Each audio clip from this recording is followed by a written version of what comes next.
സകല ലോകത്തിന്റെയും രാജാവും എന്റെ കർത്താവുമായ നമ്മുടെ ദൈവം വാഴ്ത്തപ്പെട്ടത്. ആ ധന്യവും നിസ്തുല്യമായ നാമത്തിൽ എല്ലാ പ്രിയപ്പെട്ടവർക്കും എന്റെ സന്ധ്യാവന്ദനങ്ങളെ എന്ന് അറിയിക്കുന്നു. ഒരിക്കൽ കൂടെ നമുക്ക് കർത്താവിന്റെ പാദപീഠത്തിലായിരുന്ന് വിശുദ്ധ തിരുവഴുത്തുകളെ വിചിന്തനം ചെയ്യുവാൻ ദൈവം നൽകിയ വിലയേറിയ അവസരത്തിനായി സകല മാനവ പുകഴ്ചയും ഞാൻ കർത്താവിന് അർപ്പിക്കുന്നു. വളരെ പ്രാർത്ഥനയോടെ പല രാജ്യങ്ങളിൽ ഇരുന്നുകൊണ്ട് ഈ ക്ലാസ്സിൽ പങ്കെടുക്കുന്ന എല്ലാ ബഹുമാനമുള്ള ദൈവമക്കളെയും ഒരിക്കൽ കൂടെ ഞാൻ വന്ദനം ചൊല്ലുന്നു. കർത്താവ് നിങ്ങളെ സമൃദ്ധമായി അനുഗ്രഹിച്ച് ആസ്വദിക്കട്ടെ എന്ന് പ്രാർത്ഥിക്കുന്നു. ദൈവത്തിന്റെ വചനമാണ് നമ്മെ ജീവിതത്തിൽ നിലനിർത്തുന്നത്. സ്തോത്രം. ജീവിതത്തിന്റെ ഏതൊരു സന്ദർഭത്തിലും നമ്മെ ബലപ്പെടുത്തുന്ന നിലനിർത്തുന്ന ദൈവത്തിന്റെ വചനം. ആ വചനത്തെ ആരാഞ്ഞറിയുവാനും ഉൾക്കൊള്ളുവാനും ഒക്കെ ദൈവം തരുന്ന അവസരങ്ങൾ വളരെ ശ്രേഷ്ഠവും വിലപ്പെട്ടതുമാകയാൽ ഞാൻ ദൈവത്തെ മഹത്വീകരിക്കും. കഴിയാത്ര ആളുകൾ വീഡിയോ ഓൺ ചെയ്തിരുന്ന എനിക്ക് വലിയ സന്തോഷമാണ്. ചിലർക്ക് വീഡിയോ ഓൺ ചെയ്തിട്ടുണ്ട്, അവരെ ഓർത്ത് ദൈവത്തെ സ്തുതിക്കുന്നു. സാഹചര്യം അനുകൂലമാണ് എന്ന് ഉറപ്പുണ്ടെങ്കിൽ ചിലർ കൂടെ വീഡിയോ ഓൺ ചെയ്തിരിക്കാം. ചിലർക്ക് എനിക്കറിയാം വീഡിയോ ഓൺ ചെയ്യാൻ പറ്റാത്ത സാഹചര്യത്തിലുള്ളവരുമുണ്ട്. നോ പ്രോബ്ലം അല്ല. എങ്കിലും നിങ്ങളുടെ ശ്രദ്ധ എനിക്ക് ഉണ്ടാകണം എന്ന് മാത്രം. ദൈവം നമ്മെ അനുഗ്രഹിക്കട്ടെ. നമുക്ക് ഒരുമിച്ച് കഴിഞ്ഞ ക്ലാസ്സിൽ അവസാനിച്ചെടുക്കുന്ന തുടങ്ങാം എന്ന് ഞാൻ ദൈവസ്ഥലത്തിൽ ആഗ്രഹിക്കുന്നു. ഇതിനു മുമ്പ് നിങ്ങളോടെല്ലാം എനിക്കൊരു നന്ദി പറയുക എന്നുള്ള കടപ്പാട് കൂടെ ഉണ്ടല്ലോ. കഴിഞ്ഞ ദിവസം എൻ്റെ നേരെ മൂത്ത സഹോദരിയുടെ മകൻ ആൽബിൻ ഈ ലോകത്തു നിന്നും വേർപെട്ടു പോയി. 23 വയസ്സേ ഉണ്ടായിരുന്നുള്ളൂ. ക്യാൻസർ നിമിത്തം ഭാരപ്പെട്ടു. കർത്താവിന്റെ സമയമായപ്പോൾ ദൈവം തന്നെ ദൈവസന്നിധിയിൽ ചേർക്കാൻ ഇടയായി. മനസ്സുമായി വളരെ ബുദ്ധിമുട്ടും പ്രയാസവും നേരിട്ട ഒരു അനുഭവമായിരുന്നു അത്. കാരണം മറ്റാരേക്കാളും അവന് എന്നോട് അല്പം അറ്റാച്ച്മെന്റ് കൂടുതലായിരുന്നു. എന്ത് കാര്യത്തിനും ഏത് കാര്യത്തിനും അവൻ അമ്മയോട് പറഞ്ഞ് എന്നെ വിളിക്കുകയും ഒക്കെ ചെയ്യുന്ന ഒരു സ്വഭാവം ഉണ്ടായിരുന്നു. അതുകൊണ്ട് വലിയ സന്തോഷമായിരുന്നു ഞങ്ങൾ തമ്മിൽ. ആ വേർപാട് എനിക്കൊരല്പം മനസ്സുമായിട്ട് ഒളിച്ചിൽ ഉണ്ടാക്കിയെങ്കിലും തിരുവെടുത്ത് പറയുന്നു, ഈ വചനങ്ങളെ കൊണ്ട് നിങ്ങൾ അന്യോന്യം ആശ്വസിപ്പിച്ചു കൊള്ളുകയും കണ്ടു. അപ്പോൾ നമ്മെ നിലനിർത്തുന്ന ആശ്വസിപ്പിക്കുന്ന ദൈവത്തിന്റെ തിരുവെഴുത്താണ്. ജീവിതത്തിലെ വളരെ എന്റെ ജീവിതം എന്ന് പറഞ്ഞാൽ ഒന്നിനു പുറകെ മറ്റൊന്നായി ഇങ്ങനെ ശോധനകളും വേദനകളും കൊണ്ട് ഇങ്ങനെ അമ്മാനമാടുന്ന ഒരു ലൈഫാണ് എൻ്റെ. ഒരു സന്തോഷം, സമാധാനം എന്നൊക്കെ പറയുന്നതൊക്കെ എന്നിൽ നിന്ന് ഒരുപാട് അകലെയാണെന്ന് എനിക്ക് നന്നായിട്ട് അറിയാം. പക്ഷെ അന്നേരമെല്ലാം ഈ ദൈവത്തിന്റെ വചനമാണ് നമ്മെ നിലനിർത്തുന്നതും നമ്മെ ശോധന ചെയ്യുന്നതും ഒക്കെ. ഒരു കാര്യം എനിക്കറിയാം, വളരെ നന്നായിട്ട് ഉപയോഗിക്കേണ്ട ഒരു ആയുധം കൂടുതൽ സമയം കൊല്ലൻ ഉലയ്ക്കകത്ത് വെച്ച് പഴുപ്പിക്കും. എങ്കിലേ അതിന് മൂർച്ച കൂട്ടാനും. അങ്ങോട്ടൊന്ന് വെച്ചെടുത്ത് രണ്ടടി അടിക്കുന്നതാണെന്നുണ്ടെങ്കിൽ പണി പെട്ടെന്ന് തീരും, പക്ഷെ അത് വേണ്ടവർ ഉപയോഗിക്കാൻ ഒക്കാതെ. അപ്പോ ഞാൻ മനസ്സിലാക്കുന്ന കൂടുതൽ സമയം ഈ ചൂളയ്ക്കകത്തിരിക്കാൻ ഉദ്ദേശിച്ച ഒരു പക്ഷേങ്കിൽ അത്രമാത്രം മൂർച്ചയോടെ ഉപയോഗിക്കാൻ ദൈവം തരുന്ന അവസരങ്ങളായിട്ട് മാത്രം ഞാനത് കണക്കാക്കുന്നു. നിങ്ങളുടെ എല്ലാവരുടെയും പ്രാർത്ഥന എനിക്ക് വലിയ ആശ്വാസവും സഹായവുമായിരുന്നു. നമ്മുടെ ലൈഫിൽ നിന്നും ചില ദൈവമക്കളൊക്കെ അവിടെ വന്നു. എന്നോട് പാസ്റ്റർ റൂട്ടും എന്താ പറയാ ലൊക്കേഷനൊക്കെ ആയിക്കൊണ്ടെന്നൊക്കെ പറഞ്ഞു. പക്ഷെ അവിടെ രാവിലെ അവിടെ ചെന്ന് കഴിഞ്ഞപ്പോൾ എൻ്റെ കണ്ടീഷൻ അവിടെ മാറിപ്പോയി. എനിക്ക് പിന്നെ ഒന്നും ചെയ്യാൻ പറ്റുന്ന ഒരു കണ്ടീഷൻ. എന്നിട്ടും ദൈവമക്കൾ അവിടെ നേരിട്ട് വന്ന് കണ്ട് ഞങ്ങളെ ആശ്വസിപ്പിക്കുകയും ശുശ്രൂഷയിൽ പങ്കുകൊള്ളുകയൊക്കെ ചെയ്തു. അവരോടെല്ലാം ഞങ്ങൾക്ക് വളരെ നന്ദിയും കടപ്പാടുമുണ്ട്. പ്രാർത്ഥന സഹായിച്ച എല്ലാ പ്രിയപ്പെട്ടവരോടും നന്ദി അറിയിക്കുന്നു. കർത്താവ് നിങ്ങളെ സമൃദ്ധമായി അനുഗ്രഹിക്കുകയും ബലപ്പെടുത്തുകയും ചെയ്യുമാറാകട്ടെ. ഞാൻ അവിടെ പറഞ്ഞതുപോലെ തന്നെ എൻ്റെ പപ്പ മരിച്ചു, എൻ്റെ മമ്മി മരിച്ചു, എൻ്റെ മൂത്ത ജ്യേഷ്ഠൻ മരിച്ചു, ഇപ്പോൾ എൻ്റെ പെങ്ങളുടെ മകൻ മരിച്ചു, എനിക്ക് ജനിച്ച 5 കുഞ്ഞുങ്ങളും മരിച്ചു. അപ്പോൾ ഇതിന്റെ ടേസ്റ്റ് എന്താണെന്നോ വേദന എന്താണെന്നൊക്കെ നന്നായിട്ട് അറിയാവുന്ന ഒരു ഉപദേശിയാണ് ഞാൻ. ഇതിനെല്ലാം മീതെ സകല ബുദ്ധിയും കവിയുന്ന ദൈവിക സമാധാനം ദൈവം നമുക്ക് തരുന്നോർത്ത് ഞാൻ ദൈവത്തെ സ്തുതിക്കുന്നു. ഇന്ന് നമ്മൾ ഈ ക്ലാസ് ഇപ്പോൾ മീറ്റിംഗ് കഴിഞ്ഞ് കാണും. ഇന്ന് വൈകിട്ട് എൻ്റെ സഹോദരന്റെ വീട്ടിൽ മീറ്റിംഗ് നടക്കുന്നുണ്ട്. ആ മീറ്റിംഗിൽ നിൽക്കാൻ എന്നോട് പറഞ്ഞെങ്കിലും ഞാൻ ഇന്നും കൂടെ അവിടെ നിന്ന് കഴിഞ്ഞ് ഇന്ന് പഠിച്ച ക്ലാസ് നമുക്ക് നഷ്ടമാകും. വെള്ളിയാഴ്ചത്തെ ക്ലാസ് ഓൾറെഡി നഷ്ടമായി. ഇനി ഒരു ക്ലാസ് കൂടെ മിസ്സാകരുത് എന്നെനിക്ക് നിർബന്ധം ഉണ്ടായിരുന്നത് കൊണ്ട് ഞാൻ ഈ ക്ലാസ്സിന്റെ കാര്യം തന്നെ പറഞ്ഞിട്ട് ഞങ്ങൾ ഈ ക്ലാസ് നിങ്ങൾക്ക് ഈ ഒറ്റ കേസ് ഉണ്ടാകും ക്ലാസ് കൊണ്ട് മാത്രം. കാരണം പല രാജ്യത്തും പല ടൈം സോണിൽ ഇരുന്നുകൊണ്ടും നിങ്ങളുടെ ജോലിയും പല സ്കെഡ്യൂളും അഡ്ജസ്റ്റ് ചെയ്തും അറേഞ്ച് ചെയ്തുമാണ് ഈ ക്ലാസ്സിൽ പങ്കെടുക്കുന്നത്. അപ്പോൾ ഒരല്പം ഡൈവേർഷൻ ഉണ്ടായാൽ അത് നിങ്ങൾക്ക് പല ബുദ്ധിമുട്ടുണ്ടാക്കും. അങ്ങനെ വരാൻ പാടില്ല. രണ്ടാമത്, ഇതൊരു മറ്റെന്ത് ശുശ്രൂഷയെക്കാളും അല്പം കൂടെ ഗൗരവമുള്ള ഒരു ശുശ്രൂഷയാണ് ഞാൻ ചെയ്യുന്നതെന്ന് എനിക്ക് നല്ല ബോധ്യമുണ്ട്. ഇത് ഉപവാസ പ്രാർത്ഥനയല്ല, സഭായോഗമല്ല, വിടുതൽ ശുശ്രൂഷയല്ല, കാത്തിരിപ്പ് യോഗവുമല്ല, മറിച്ച് വിശുദ്ധ തിരുവഴുത്തിന്റെ പൊരുള് തിരിക്കുന്ന അതീവ ഗൗരവമുള്ളതും വളരെ ശ്രദ്ധ ചെലുത്തേണ്ടതുമായ ഒരു ശുശ്രൂഷയാണ് ഞാൻ ചെയ്യുന്നത് എന്നുള്ള നല്ല ബോധ്യമുള്ളതുകൊണ്ടും ക്ലാസ്സിൽ പങ്കെടുക്കുന്ന എല്ലാവരോടും എനിക്ക് ആ ഉത്തരവാദിത്വവും കടപ്പാടുമുള്ളതിനാൽ ക്ലാസ് മിസ്സാകാതിരിക്കാൻ ഞാൻ പരമാവധി ആ കാര്യത്തിൽ ശ്രദ്ധിച്ചു എന്ന് മാത്രമേ ഉള്ളൂ. നിങ്ങളുടെ എല്ലാ നല്ല സഹകരണങ്ങൾക്കും പ്രാർത്ഥനയ്ക്ക് ഞാൻ ഒരിക്കൽ കൂടെ നന്ദി പറയുന്നു. ദൈവം അനുഗ്രഹിക്കട്ടെ. ഇങ്ങനെയുള്ള ചില സന്ദർഭങ്ങളിൽ നമ്മുടെ നേരെ ചില ചോദ്യങ്ങളൊക്കെ ഉണ്ട്. അതൊക്കെ നമ്മുടെ ക്ലാസ്സിന്റെ ഭാഗമാണ്. അനുശോചന മീറ്റിംഗ് ഒന്നുമല്ല, നിങ്ങൾ അങ്ങനെ ചിന്തിക്കേണ്ട. ഞാൻ അവിടെ കൊണ്ട് ആവശ്യം വിട്ടു. എന്നാൽ ചിലർക്കൊക്കെ ഒരു സംശയം, എന്റെ പെങ്ങളൊക്കെ ആണെങ്കിൽ എന്നേക്കാൾ കുറച്ചുകൂടെ ആത്മീയ തീവ്രത കൂടിയ ആളുകളാണ്. പേഴ്സണലായിട്ടുള്ള ഫാസ്റ്റിങ്ങും ഫാമിലുള്ള അംഗങ്ങൾ കുടുംബമായി ചേർന്നുള്ള പ്രാർത്ഥനയും ഒക്കെ എന്ന് വേണ്ട. എന്ന് പറഞ്ഞാൽ എന്റെ പെങ്ങളുടെ വീട്ടിൽ അവര് 3 മക്കളാണ്, 2 ആണും 1 പെണ്ണും. അതിൽ ഇളയ ആള് പാസ്റ്ററാണ്, മൂത്ത ആളാണ് എന്റെ സഹോദരി കെട്ടിയിരിക്കുന്നത്. രണ്ടുപേരുടെ ഇടയ്ക്ക് ഒരു പെങ്ങളുണ്ട്, അദ്ദേഹത്തെ കെട്ടിയിരിക്കുന്ന ഒരു പാസ്റ്ററാണ്. അവർക്ക് എല്ലാ മാസത്തിലൊരിക്കൽ ഈ 3 കുടുംബങ്ങളോട് ഒരുമിച്ച് ചേർന്ന് അളിയന്റെ വീട്ടിൽ കൂടുകയും പ്രാർത്ഥിക്കുകയും ചെയ്യുന്ന ഒരു സിസ്റ്റം ഉണ്ടായിരുന്നു. ഇന്നായിരുന്നു ആ പതിവരിച്ചുള്ള ദിവസം. അവർ ഇന്നും അത് മുടക്കിയില്ല. ഇന്ന് 3 കുടുംബങ്ങൾ ഒരുമിച്ച് കൂടി പകലിരുന്ന് ഉപവസിക്കുകയും പ്രാർത്ഥിക്കുകയും ഒക്കെ ചെയ്തു. ഞാൻ പറഞ്ഞ അല്പം എന്നേക്കാൾ സ്പിരിച്വാലിറ്റി ഒക്കെ അവർക്ക് കൂടുതലുള്ളവരാണ്. അതുകൊണ്ട് തന്നെ പലരും ചോദിച്ചു, ഇത്ര എപ്പോഴും അവിടെ ഉപവാസവും പ്രാർത്ഥനയും പാട്ടും പ്രാർത്ഥനാലും 23-ാമത്തെ വയസ്സ് കൊച്ചൻ പോയല്ലോ എന്ന്. എങ്ങനുണ്ട്? അപ്പം 1-2 ചോദ്യങ്ങളൊക്കെ വന്നതുകൊണ്ട് അടക്കമൊക്കെ കഴിഞ്ഞ് വൈകിട്ട് ഞങ്ങൾ വീട്ടുകാർ മാത്രമേ ഉള്ളൂ, മക്കളും സഹോദരങ്ങളുടെ മക്കളും എല്ലാവരും ഉണ്ടായിരുന്നത് കൊണ്ട് ഞാനൊരു 1.5 മണിക്കൂറോളം ദൈവത്തിന്റെ വചനം അന്ന് സന്ധ്യയ്ക്ക് പങ്കിട്ടു. അത് എന്റെ സഹോദര മക്കൾക്കും മക്കളായിട്ടുണ്ടായിരുന്ന ഒരു 10-30 പേരുണ്ടായിരുന്നു. അവർക്കത് ഭയങ്കര ഇൻസ്പിറേഷന്.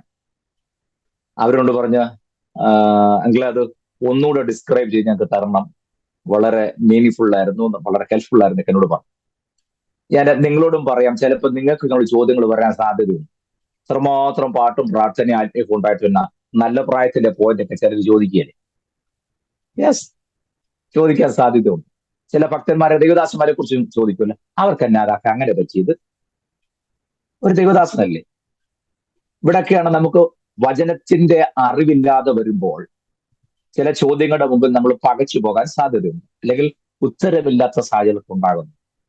ഞാൻ അതുകൊണ്ട് പറഞ്ഞു, അതൊക്കെ ദൈവം നല്ല സ്പഷ്ടമായ മറുപടി നൽകുന്നുണ്ട്. ഞാൻ അതൊന്ന് പറഞ്ഞോട്ടെ, കുഴപ്പമില്ലല്ലോ, നോ പ്രോബ്ലം. അല്ലെ നിങ്ങൾ ചിന്തിക്കരുത്, ഉള്ളി ക്ലാസ്സിൽ വെച്ച് ഒരുമലയ്ക്ക് പോകാതെ കൊണ്ട് പുള്ളിയുടെ പെങ്ങളുടെ മരിച്ചതിന്റെ പുറകെ പോയല്ലോ നിങ്ങൾ നാളെ പറയരുത്. മുൻകൂർ ജാമ്യം എടുത്തേച്ചേ ചെയ്തു, ഇല്ലെന്നുണ്ടെങ്കിൽ ഞാൻ വേറെ ഇങ്ങോട്ട് പോകും. പിന്നെ ഞാൻ ആ പറഞ്ഞ് നിങ്ങൾക്കൂടെ പ്രയോജനപ്പെട്ടെന്ന് ഓർത്ത് മാത്രമേ ഞാൻ പറയുന്നു. എബ്രായ ലേഖനം 11-ാം അധ്യായം എടുക്കണ്ട, ഞാൻ പറഞ്ഞോളാം. ഞാൻ ഒരു വാക്ക് എടുക്കണ്ട, ഞാൻ പറഞ്ഞോളാം. 5-6 വാക്യങ്ങൾ വായിക്കുമ്പോൾ 6-ാമത്തെ വാക്യം വരുമ്പോൾ നമ്മൾ കാണുന്നത്, വിശ്വാസത്താൽ ഹാനോക്ക് മരണം കാണാതെ എടുക്കപ്പെട്ടു, ദൈവം അവനെ എടുത്തുകൊണ്ടതിനാൽ കാണാതെയായി. താൻ ദൈവത്തെ പ്രസാദിപ്പിച്ചു എന്ന് താൻ എടുക്കപ്പെടുന്നതിന് മുന്നമേ സാക്ഷ്യം പ്രാപിച്ചു. അനവധി തവണ ഹാനോക്കിനെ കുറിച്ച് നമ്മുടെ ക്ലാസ്സിൽ പറഞ്ഞിട്ടുണ്ട്. ഞാൻ നിങ്ങളെ വിശ്വാസം ഉറപ്പിക്കാൻ വേണ്ടി പറയുകയാണ്. ഹാനോക്ക് 65-ാമത്തെ വയസ്സിൽ മെഥൂശലഹിനെ ജനിപ്പിച്ചു. ഇവിടുത്തെ പദപ്രയോഗങ്ങളൊക്കെ ശ്രദ്ധിക്കണേ, ക്ലാസ് അവിടെ അത് പറയാതെ പോലൊക്കത്തില്ലല്ലോ. മെഥൂശലഹ് ജനിച്ച ശേഷം എന്നല്ല, മെഥൂശലഹിനെ ജനിപ്പിച്ച ശേഷം. അതെല്ലാം പ്രായമുള്ളവരാണ്, പിള്ളേർ അതിനകത്തില്ലാത്തോളം ഞാൻ ഓപ്പണായിട്ട് പറയുന്നത്. മെഥൂശലഹിനെ ജനിപ്പിച്ച ശേഷം, ജനിച്ച ശേഷം എന്നല്ല, ജനിപ്പിച്ച ശേഷം എന്ന് പറഞ്ഞാൽ ആ ഫിസിക്കൽ യൂണിയന്റെ പിൻപിൽ there was a purpose എന്ന് പറഞ്ഞാൽ പോരാ, there was a divine purpose. കണ്ടോ? കാരണം ഫിസിക്കൽ ഇന്റർകോഴ്സ് എന്ന് പറഞ്ഞാൽ ദാറ്റ്സ് എ ഡിവൈൻ സെലിബ്രേഷൻ, ദൈവികമായ ഒരു ആഘോഷമാണെന്നറിയണം. സോ അത് വളരെ പ്രോപ്പറായിട്ട് വേണം അത് ടാക്കിൾ ചെയ്യും. ഓക്കെ, ഞാൻ ആ ഭാഗം വിടുന്നു, അത് പറയാനായിട്ടല്ല. അത് ഞാൻ വേണമെങ്കിൽ മറ്റൊരു സന്ദർഭത്തിൽ കുടുംബയുദ്ധമൊക്കെ വരുമ്പോൾ വേണമെങ്കിൽ പറയാം. ഇപ്പൊ അങ്ങോട്ട് ഞാൻ പോകുന്നില്ല, എങ്കിലും പറയാതിരിക്കാൻ ഒക്കത്തില്ല. എന്ന് പറഞ്ഞാൽ അതിന്റെ പിൻപിൽ ആ ഫിസിക്കൽ സംയോഗത്തിന്റെ പിൻപിൽ ഒരു ഉദ്ദേശം ഉണ്ടാണെന്ന് ഞാൻ പറഞ്ഞു. ജനിപ്പിച്ച ശേഷം പേർപ്പസ്ഫുള്ളി. സമയം പോയാലും ഇവിടെ അതിന് പറഞ്ഞിട്ട് ഞാൻ പോകാം. ഈ വിവാഹമൊക്കെ കഴിഞ്ഞ് കുറച്ചു നാൾ കഴിയുമ്പോൾ അവരോടൊക്കെ സുഹൃത്തുക്കളൊക്കെ ചോദിക്കും, എന്തൊക്കെയുണ്ട് വിശേഷം വല്ലതും ഉണ്ടോ, എന്തൊക്കെ വിശേഷം എന്നല്ല, വിശേഷം വല്ലതും ഉണ്ടോ എന്നൊക്കെ ചോദിക്കും. അപ്പൊ ആദ്യകാലത്ത് ഇവരുടെ തീരുമാനം ഇപ്പൊ ഉടനെ കുഞ്ഞുങ്ങളൊന്നും വേണ്ട, കുറച്ച് കഴിഞ്ഞ് മതി എന്നൊക്കെ ആയിരിക്കും അല്ലേ. എന്നാൽ അവരുടെ കണക്കുകൂടെ തെറ്റിച്ചുകൊണ്ട് ഭാര്യ ഗർഭിണിയായെങ്കിൽ അത് ശരി, നീയല്ലേ പറഞ്ഞു ഇപ്പോഴൊന്നും വേണ്ട എന്ന് പറഞ്ഞു. ഉടനെ പറഞ്ഞൊരു വർത്തമാനമുണ്ട്. എന്തോ പറയാനാണ് വേണ്ടായിരുന്നു, പറ്റിപ്പോ. കൂട്ടുകാരോട് സൗഹൃദ ബന്ധത്തിലൊക്കെ പറയാനായിരിക്കും, പക്ഷെ അതിന്റെ അപകടം മനസ്സിലാകുന്നില്ല. മക്കൾ യഹോവ നൽകുന്ന ഈ അനുഗ്രഹവും ഉദരബലം അവൻ തരുന്ന പ്രതിഫലവും തന്നെ. കുടുംബജീവിതത്തിൽ ദൈവം ഒരു ഉദരബലത്തെ പ്രതിഫലമായി കൊടുത്തപ്പോൾ അതിന് കാരണഭൂതനാകേണ്ടവൻ പറയുന്നു വേണ്ടായിരുന്നു, പറ്റിപ്പോയി. എന്ന് പറഞ്ഞാൽ അമ്മയുടെ ഉദരത്തിൽ വെച്ച് തന്നെ ആ കുഞ്ഞെന്ത് ചെയ്യുന്നു? ഇഗ്നോർ ചെയ്യപ്പെടുന്നു. വേണ്ടിയിരുന്നില്ല, വേണ്ടായിരുന്നു. അറിഞ്ഞോ അറിയാതെയോ പറഞ്ഞിട്ട് ജനിക്കുന്ന ആ കുഞ്ഞുങ്ങളെ ശ്രദ്ധിച്ചു, ആ തലമുറ എന്നും മാതാപിതാക്കൾക്ക് ഒരു തലവേദനയായി. ദൈവം തന്ന ദാനത്തെ നോക്കി, ദൈവം തന്ന പ്രതിഫലത്തെ നോക്കി വേണ്ടായിരുന്നു എന്ന് അപ്പൻ പറഞ്ഞതിലൂടെ, അമ്മ പറഞ്ഞതിലൂടെ ഉദരത്തിൽ വെച്ച് തന്നെ ആ കുഞ്ഞ് തിരസ്കരിക്കപ്പെട്ടു പോകുകയാണ്, നിഷേധിക്കപ്പെട്ടു പോകുകയാണ്. വേണ്ടിയിരുന്നില്ല, ഇനിയിപ്പോ എന്തോ ചെയ്യാൻ പറ്റും എന്ന് പറഞ്ഞാണ് ആ കുഞ്ഞിനെ അവർ സ്വീകരിക്കുന്നത്. പ്രിയരെ, അതിന്റെയൊക്കെ അപകടം എത്ര വലുതാണെന്നറിയാം. അതിന്റെ അപകടത്തിന്റെ range, wideness, that's beyond our calculation. നമ്മുടെ കണക്കുകൾക്ക് ഒത്തിരി അപ്പുറമാണ് എന്ന് മാത്രമാണ് ഞാൻ ആ ഭാഗം വിടുന്നു. എന്റെ വിഷയം അതല്ലാത്തത് കൊണ്ട് അതൊക്കെ നിശ്ചയമായിട്ട് നമ്മൾ അറിഞ്ഞ ദൈവസഭ. ഞാൻ എപ്പോഴും പറയും, ഇതൊക്കെ ആര് പറയാനും പഠിപ്പിക്കാനും ആ ദൈവസഭ. ഒരു വിവാഹ ശുശ്രൂഷയിലും കാര്യം പറയത്തില്ല, ശവസംസ്കാരം ആണേലും കാര്യം പറയത്തില്ല. എല്ലാം വേറെ ഏതാണ്ടെല്ലാം പറഞ്ഞു പോകുന്ന സന്ദർഭാനുസരണം ശിശുവിടെ ഗൗരവം അനുസരിച്ച് പറഞ്ഞു കൊടുക്കാൻ ആരും തയ്യാറാകുന്നില്ല. ആകപ്പാടെ അത് കല്യാണമായാലും കൊള്ളാം, മരണമായാലും കൊള്ളാം, ഉപവാസപ്രാർത്ഥന, ഞങ്ങളെ സഭ ആയാലും ഇന്നിപ്പോ അവരൊരു വലിയ വിടുതൽ. ഇതിന് മാത്രം ആരായിട്ട് നമ്മളെ പൂട്ടി വെച്ചിരിക്കുന്നത് എനിക്കറിയാം. കുഞ്ഞാട് രക്താൽ വീണ്ടെടുക്കപ്പെട്ടിട്ട് നമ്മുടെ വിശ്വാസം പൂട്ടി വെച്ചിരിക്കുകയാണെന്ന് ആണെങ്കിൽ ആയിക്കോട്ടെ, ഞാനായാലും ആ പണിക്കില്ല. അങ്ങനെ മുറിക്കാനുള്ള പിച്ചാത്തി എന്റെ കയ്യിൽ. സ്വോത്രം. ഞാൻ വേണം ഒന്നുകൂടെ മുറുക്ക അയച്ചു വിടുന്നതിനേക്കാൾ ഒന്നുകൂടെ ടൈറ്റ് ചെയ്യാനാണെങ്കിൽ എന്റെ യോഗം നല്ലത്. അയച്ചു വിടുക എന്ന് പറഞ്ഞാൽ എന്നെ കൊണ്ട് പറ്റിയാൽ. സ്വോത്രം. ഞാൻ അത്രയും പറഞ്ഞ ഭാഗം വിടുന്നു. കാരണം ഗൗരവമായി പറഞ്ഞു കൊടുക്കേണ്ട പലതും പറഞ്ഞു കൊടുക്കാത്തതിന്റെ അപകടം നമ്മുടെ കൺമുമ്പിൽ കാണുന്നതുകൊണ്ട് ഞാൻ പറഞ്ഞത് മാത്രം. മടങ്ങി വരുന്നു. 65-ാമത്തെ വയസ്സിൽ മെഥൂശലഹിനെ ജനിപ്പിച്ച ശേഷം ഹാനോക്ക് 300 സംവത്സരം ദൈവത്തോട് കൂടെ നടന്നു. ഹാനോക്കിന്റെ ആയുഷ്കാലം 365. നിങ്ങൾ എല്ലാവരും ശ്രദ്ധിക്കുന്നുണ്ടോ? അതോ ഞാൻ ബേഥലേഹേമിലോട്ട് വന്നാലേ നിങ്ങൾക്ക് സന്തോഷമാവുള്ളൂ? സ്വോത്രം. മെഥൂശലഹിനെ ജനിപ്പിച്ച ശേഷം 300 സംവത്സരം ഹാനോക്ക് ദൈവത്തോട് കൂടെ നടന്നു. പുത്രന്മാരെയും പുത്രിമാരെയും ജനിപ്പിച്ചു. ഹാനോക്കിന്റെ ആയുഷ്കാലം 365. ഉൽപ്പത്തി പുസ്തകം 5-ാം അധ്യായം 22-ാമത്തെ വാക്യമാണ് ഞാനിപ്പോൾ പറഞ്ഞത്. അപ്പൊ ഹാനോക്കിന്റെ ആയുഷ്കാലം 365. എന്റെ പ്രശ്നം അതല്ല. തൊട്ട് മേളത്തെ വാക്യം നോക്കണം. ഹാനോക്കിന്റെ അപ്പനായ യാരദിന്റെ ആയുഷ്കാലം 962. ഹാനോക്കിന്റെ അപ്പനായ യാരദിന്റെ ആയുഷ്കാലം 962. ഹാനോക്കിന്റെ ആയുഷ്കാലം 365. ഹാനോക്കിന്റെ മകനായ മെതുശലഹിന്റെ ആയുഷ്കാലമാണ് വിശുദ്ധ തിരുവഴുത്തിൽ ഏറ്റവും ദീർഘായുസുള്ള മനുഷ്യൻ, 969. Listen me carefully. അപ്പനായ യാരദ് 962,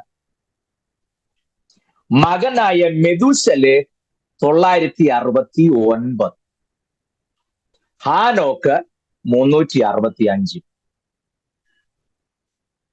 യാരദിനേക്കാൾ വ്യത്യസ്തമായി, മെതുശലേഹിനേക്കാൾ വ്യത്യസ്തമായി 300 സംവത്സരം ഹാനോക്ക് ആരുടെ കൂടെ ആയിരുന്നു? ദൈവത്തോടു കൂടെ. ആണ്ടടാ, 300 സംവത്സരം ദൈവത്തോട് നടന്നവൻ 365 തട്ടിപ്പു. അപ്പനായ യാരദ് 962, മകനായ മെതുശലേഹ് 969. മകൻ 969 അപ്പൻ 962 ജീവിച്ചിരുന്നിട്ടും ഇവർ രണ്ടുപേരുടെ ആയുസിന്റെ 1/3 ദൈവത്തോട് കൂടെ നടന്ന ഹാനോക്ക് ജീവിച്ചോളല്ലോ. എപ്പം നോക്കിയാലും ദൈവത്തിന്റെ കൂടെ. പറഞ്ഞിട്ട് എന്നാ കാര്യം? 365 പുള്ളി തട്ടി. ലോകം വീക്ഷിച്ചത് അങ്ങനെ അല്ല. അതിനകത്തൊരല്പ യുക്തി ഇല്ലേ?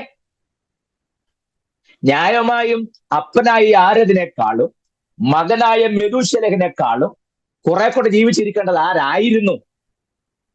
ഹാനോക്കായിരുന്നു. കാരണം പക്ഷെ ആരുടെ കൂടെ എപ്പോഴും? ദൈവത്തോടു കൂടെ. അപ്പൊ കുറെ കൂടെ ആയുസ് നീട്ടി കിട്ടുമായിരുന്നല്ലേ? യെസ്. പക്ഷെ 365 ആയപ്പോഴും പോയല്ലോ. ഇവിടാണ് വാക്യം പഠിക്കേണ്ടത്. എനിക്ക് മരിക്കുന്നത് നഷ്ടമാണെന്നല്ല, ലാഭം. ജീവിക്കുന്ന ക്രിസ്തു, മരിക്കുന്നത് ലാഭവും. മരണം എങ്ങനെ ലാഭമാകുന്നത്? സ്വോത്രം. യാരദും മെതുശലേഹും ഒക്കെ 969 സംവത്സരം അങ്ങോട്ട് കൊടുത്തിട്ടാണ് നിത്യത ഇങ്ങോട്ട് മേടിച്ചതെങ്കിൽ ഹാനോക്കിന് 365 കൊടുക്കേണ്ടായിട്ട് വന്നുള്ളൂ. ആർക്ക് മനസ്സിലാകാണ്? ഞാൻ വെറുതെ പറഞ്ഞു വിടും. സ്വോത്രം. ഇതൊക്കെ നന്നായിട്ട് കൈയടിച്ച് മേശയിൽ പിടിച്ച് കുടിക്കാൻ വെക്കുന്ന വെള്ളവും മറിച്ചിട്ടൊക്കെ പറഞ്ഞാലേ നിങ്ങൾ കേൾക്കുള്ളൂ. ഞാൻ ഇങ്ങനെ സമാധാനത്തോടെ പറയുന്നതാണ്. എല്ലാവരും ഇങ്ങനെ ചുമ്മാ നോക്കിയിരിക്കുക. ഏത് 365? പള്ളിക്കുട്ടി പോലും പോയപ്പോ കേട്ടിട്ടില്ലോ എന്ന് പറഞ്ഞിരിക്കുക. സ്വോത്രം. ഞാൻ പറയാം, ലാഭം എന്ന് പറഞ്ഞാൽ അതൊരു ബിസിനസ് ടെർമിനോളജി അല്ലേ? അതെ. ചെറിയ തുകയ്ക്ക് വലുത് നേടുമ്പോഴാണ് നമ്മൾ ലാഭമാണെന്ന് പറയുന്നത്. 500 രൂപയുടെ സാധനം 200 രൂപ കിട്ടുകയാണെങ്കിൽ നമ്മൾ പറയും ഭയങ്കര ലാഭമാണ് അല്ലേ? അതെ. ഞങ്ങളുടെ മാരാമംഗലം പക്ഷെ കഴിഞ്ഞ ആഴ്ചയിലാണല്ലോ തീർന്നത്. അവിടെ ബിസിനസ് ചെയ്യുമ്പോൾ ഈ ബാഗൊക്കെ 1500 രൂപ 2000 രൂപയുടെ ബാഗൊക്കെ 300 രൂപ 400 രൂപയ്ക്ക് കിട്ടും. അപ്പൊ ആൾക്കാർ പറയും ഭയങ്കര ലാഭം, 2000 രൂപയുടെ സാധനം 400 രൂപയ്ക്ക് കിട്ടി എന്ന് പറഞ്ഞതുപോലെ ചെറിയ തുക കൊടുത്ത് വലുത് നേടുന്നത് പോലെ ചെറിയ ആയുസ് കൊടുത്ത് വലിയ നിത്യത നേടിയ ആര്? ഹാനോക്ക്. അപ്പം 962 കൊടുക്കേണ്ടതായിട്ട് വന്നു. മകൻ 969 കൊടുക്കേണ്ടതായിട്ട് വന്നപ്പോൾ ഹാനോക്കിന് 365 കൊടുത്താൽ മതിയായിരുന്നു. സ്തോത്രം. അടുത്തത് 960 സംവത്സരം ജീവിച്ചത് ചെയ്യേണ്ടതല്ല. മനസ്സിലാകുന്നുണ്ടോ? 969 സംവത്സരമോ 960 സംവത്സരമോ ജീവിച്ചിരുന്ന് ചെയ്യേണ്ടതല്ല. 365 സംവത്സരം കൊണ്ട് ഹാനോക്ക് ചെയ്തു തീർത്തു. പിന്നെ എന്തിനാ അവിടെ നിൽക്കുന്നേ? അതുകൊണ്ടാ പോയത്. ഞാൻ നിങ്ങളോട് ചോദിക്കുന്നു, നിങ്ങൾക്ക് വയസ്സ് എത്രയായി? 36 കാണും, 38 കാണും, 40 കാണും, 41 കാണും, 49 കാണും, 52 കാണും, 60 കാണും, 65, പല ഏജ് ഉള്ളവരുണ്ട്. എന്റെ ചോദ്യം അതല്ല. ഈ ആയുസ് ചെയ്ത് തീർക്കേണ്ടത് വല്ലതും ചെയ്ത് തീർത്തിട്ടുണ്ടോ? എവിടെ? 2 മാസം മുമ്പും 31-ാം തീയതി നമ്മൾ പറഞ്ഞില്ലേ, ഈ വർഷം എനിക്കൊന്നും ചെയ്യാൻ പറ്റിയില്ല, ദൈവയ്ക്ക് ആയുസ് ആരെങ്കിലും തരികയാണെങ്കിൽ ഞാൻ അടുത്ത വർഷം കുറെ ചെയ്യുമെന്ന് പറഞ്ഞില്ലായിരുന്നു? അങ്ങനെ പറഞ്ഞ അടുത്ത വർഷം ഞാൻ കുറെ ചെയ്യുമെന്ന്. ആർക്കിട്ടും? സ്വോത്രം. ഞാനൊരു കാര്യം കൂടി പറയാം. ദൈവം കൽപ്പന കൊടുത്തതിൽ അതിപ്രധാനമായ ഒരു കൽപ്പനയാണ്, 10 കൽപ്പനയ്ക്കകത്തുള്ള അതിപ്രധാനമായ ഒരു കൽപ്പനയാണ് കുല ചെയ്യരുത്. Thou shall not kill. What do you mean by that? Thou shall not kill. കുല ചെയ്യരുത്. നിങ്ങൾ എന്തർത്ഥം മനസ്സിലാക്കി? കുല ചെയ്യരുത് പറഞ്ഞ അർത്ഥം എന്താ? ഒരാളെ ആയുധം ഉപയോഗിച്ച് മുറിവേൽപ്പിക്കുകയോ രക്തം വാർന്നു പോയ രീതിയിൽ അവസ്ഥയിലാക്കിയ ആളുടെ ജീവൻ നമ്മളത് ഒരു കാരണവശാലും അപഹരിക്കാൻ പാടില്ല. അതാണ് കുല ചെയ്യുന്നത് അർത്ഥമാക്കുന്നത്. തീർച്ചയായിട്ടും അത് അങ്ങനെ തന്നെയാണ്. പക്ഷെ അതുകൊണ്ട് മാത്രം ഒതുങ്ങുന്നില്ല. കുല ചെയ്യരുത് പറഞ്ഞാൽ അർത്ഥം അറിയാമോ? സമയത്തെ പോലും കുല ചെയ്യരുതെന്ന. ഒരു ദൈവ പൈതലിനെ സംബന്ധിച്ചിടത്തോളം each and every second is very precious. Do you understand?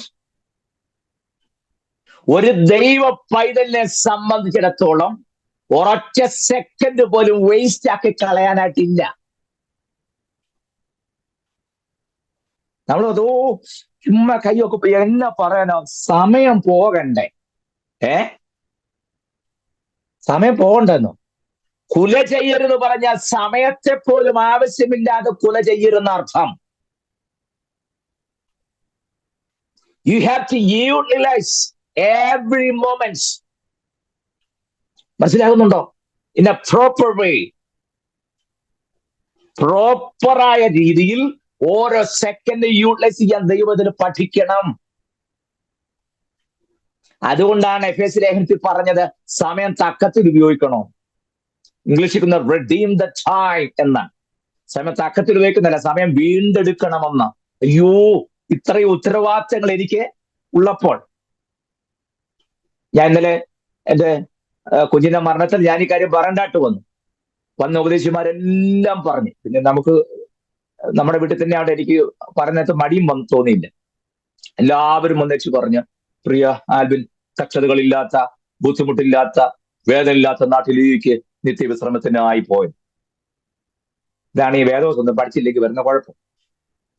ഞാൻ നിങ്ങളോടും പറയാം, നിങ്ങൾക്ക് അങ്ങനെ വല്ല തോന്നലും ഉണ്ടെങ്കിൽ തിരുത്തുന്നത് നല്ലതാ.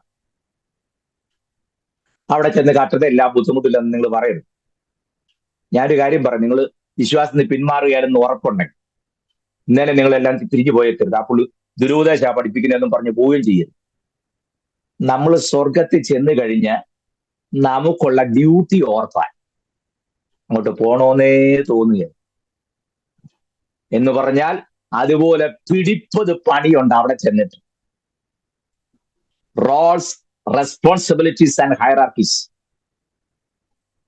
അവിടെ ചെന്നിട്ട് ഞാൻ എന്നെ കൊണ്ട് മാത്രം ചെയ്യിക്കേണ്ട റോൾസ്, റെസ്പോൺസിബിലിറ്റീസ് ആൻഡ് ഹൈറാർക്കീസ് വേദവസം പഠിക്കുന്നേ.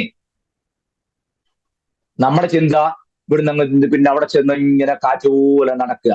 ഇടയ്ക്ക് ഒരു ആപ്പിൾ പറിച്ചു തിന്നു, പിന്നെ ഇടയ്ക്ക് ഇങ്ങോട്ട് മാറി 2 മുന്തിരിങ്ങായും പറിച്ചു തിന്നു, പിന്നെ കുറച്ച് കഴിഞ്ഞപ്പോൾ 2 മാതളാരും പറിച്ചു നിന്ന്, ഇടയ്ക്ക് നിന്ന് ദൈവത്തെ നോക്കി ഒരു ഹല്ലേലൂയായും പറഞ്ഞ് ഇങ്ങനെ അങ്ങ് വായുവിലൂടെ ഇങ്ങനെ നടക്കുകയാണെന്ന ആ പൂതി മനസ്സിൽ വെച്ചാൽ മതി. സ്തോത്രം. അവിടെ ചെല്ലുമ്പോഴാണ് നമ്മുടെ ഡ്യൂട്ടി. നിങ്ങൾക്കൊന്നും മനസ്സിലായില്ലല്ലേ? സ്തോത്രം. ഇന്ന് കർത്താവിന്റെ മർക്കോസ് ചൂടിൽ പോയി തരുമ്പോൾ ഇത് പറഞ്ഞേച്ചേ, നിങ്ങൾ കാര്യം മനസ്സിലാക്കണമെന്ന്. ഇതിപ്പോഴല്ല, ഞാൻ എപ്പോഴാണ്, നിങ്ങൾ ഏതായാലും എന്റെ സഭ യോഗത്തിന് വരികയില്ല, ഇത് കേൾക്കാൻ നിങ്ങൾക്ക് മനസ്സുമില്ല. അപ്പൊ പിന്നെ ഇപ്പോഴെനിക്ക് പറയാൻ പറ്റും. ഏതായാലും മറ്റു ഉപദേശിമാർ പറയുമെന്ന് എനിക്ക് ഉറപ്പുണ്ട്. കാരണം അവർക്ക് ഈ ബന്ധനം അഴിച്ചിട്ട് വേണമല്ലോ ഇതെല്ലാം ബാക്കി പറയുന്നത്. ഇങ്ങനെ അവർ ഈ പിച്ചാത്തിയായിട്ട് ഇങ്ങനെ നടക്കാണല്ലോ മുഴുവൻ അഴിച്ചുവിടാൻ. എനിക്കറിയാം ഇങ്ങനെ മനുഷ്യൻ പൊട്ടനാകുന്നത് എങ്ങനെ. സ്തോത്രം. ആരെങ്കിലും നിന്നെ നാളുകളായി ബന്ധിച്ച് മുന്നോട്ട് വിടാതിരിക്കാന്ന് പറഞ്ഞു പിന്നെ ഒരു കൊടച്ചിലും ഒരു വിറയലും ഒരു പിരിവിരിപ്പും ഒക്കെ. നിനക്ക് വിരോധമായി വരുന്ന ഒരായുധം ഭരിക്കെന്ന് പറഞ്ഞാൽ ആണോ? ആയിരിക്കും. അത്രയേ ഉള്ളൂ. അത് വിശ്വാസമല്ല, മറ്റാര് വിശ്വാസം. അങ്ങനൊന്നും അല്ല പ്രിയരെ. അങ്ങനെ നിങ്ങൾക്ക് ഞാൻ എപ്പോഴും സമയം കിട്ടുകയാണെങ്കിൽ ഈ ഡെമണോളജി എന്ന് പറഞ്ഞൊരു പഠനമുണ്ട്. എനിക്ക് ഒട്ടും ഇഷ്ടമില്ലാത്തൊരു കാര്യം, പക്ഷെ ഇടയ്ക്ക് അത് പറയാറുണ്ട് ലോകത്തല്ലേ. ദൂതൻ പിശാചുക്കളെ കുറിച്ച് പഠനം നല്ലതാണ്. പിന്നെ കർത്താവിനെ കുറിച്ച് പഠിച്ചത് തീർക്കാൻ നേരില്ലാത്തത് പിന്നെ ആ അണ്ണന്റെ പുറകെ പോകണ്ടല്ലോ നോക്കുന്നത് ഞാൻ അതൊന്നും പറയാത്തത്. മനസ്സിലാകുന്നുണ്ടോ?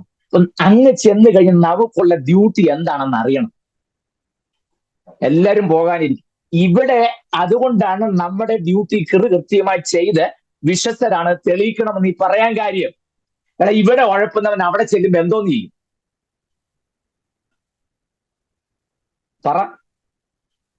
ഇവിടെ ഒരു കാര്യത്തിന് നേരും നെറിയില്ലാത്തവൻ അവിടെ ചെന്ന് കഴിഞ്ഞ് വല്ലതും ചെയ്യാൻ പറ്റും തോന്നുന്നുണ്ടോ? അപ്പൊ നമ്മുടെ ട്രെയിനിങ് പീരീഡ് ആണിത്. നമ്മുടെ ഡ്യൂട്ടി എന്താണെന്നൊക്കെ ക്ലാസ് കഴിയുമ്പോൾ എന്നോട് മെസ്സേജ് ഇട്ട് ചോദിച്ചു എന്നെ കുഴപ്പിക്കുകയും ചെയ്യരുത്. കുഴപ്പിക്കരുന്നല്ല, അതിപ്പോ പറഞ്ഞു നോക്കത്തില്ല. പിന്നെ നമ്മൾ കർത്താവിന്റെ സ്വർഗ്ഗാരാധന കഴിഞ്ഞിട്ട് വേണമെങ്കിൽ ഞാൻ പറയാം. നമ്മുടെ വിഷയം മുന്നോട്ട് പോകില്ല. അതുകൊണ്ടല്ല, ഉത്തരം പറയാൻ ബുദ്ധിമുട്ടാണെന്നല്ല ഞാൻ പറഞ്ഞതിന്റെ അർത്ഥം. ന്യായമായിട്ട് നിങ്ങൾക്ക് സംശയം. അപ്പം അവിടെ ചെന്നാൽ നമുക്ക് പണിയുണ്ട്, പിന്നെ ഇഷ്ടം പോലെ പണിയുണ്ട്. അതിനുള്ള ട്രെയിനിങ് ആണ് നമുക്ക് ഇവിടെ തരുന്നത്. അവിടെ ചെന്ന് എങ്ങനെ ജീവിക്കണമോ അതിവിടെ പ്രാക്ടീസ് ചെയ്യണം.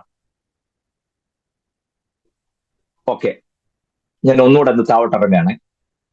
നമ്മുടെ ഇന്ത്യ മഹാരാജ്യത്തു നിന്നും ചൊവ്വായിലേക്കും ചന്ദ്രനിലേക്കും ഒക്കെ ആൾക്കാർ പോകാനും പോകുന്നു, ഞാൻ പോകാൻ റെഡിയാകുന്നു, ഒക്കെ ചെയ്യുന്നുണ്ടല്ലോ. ഞാനൊരു കാര്യം ചോദിക്കട്ടെ, ഈ സ്പേസിലേക്ക് യാത്ര ചെയ്യുന്ന ആളുകളെ, അന്യഗ്രഹങ്ങളിലേക്ക് യാത്ര ചെയ്യുന്ന ആളുകൾ, അവരെന്നാ അതിനുള്ള തയ്യാറെടുക്കുന്നത്? ഇന്നിപ്പോ തിങ്കളാഴ്ചയായി. വ്യാഴാഴ്ച ചന്ദ്രനിലേക്കോ ചൊവ്വയിലേക്കോ പോകാനുള്ള പേടക സ്റ്റാർട്ട് ചെയ്യാണെന്നിരിക്കട്ടെ. വ്യാഴാഴ്ച, ഇന്ന് തിങ്കളാഴ്ച, ചൊവ്വായും ബുധനൊക്കെ പണിയുണ്ടായിരുന്നു. വ്യാഴാഴ്ച മെനക്കേടാ, പണിയൊന്നുമില്ല.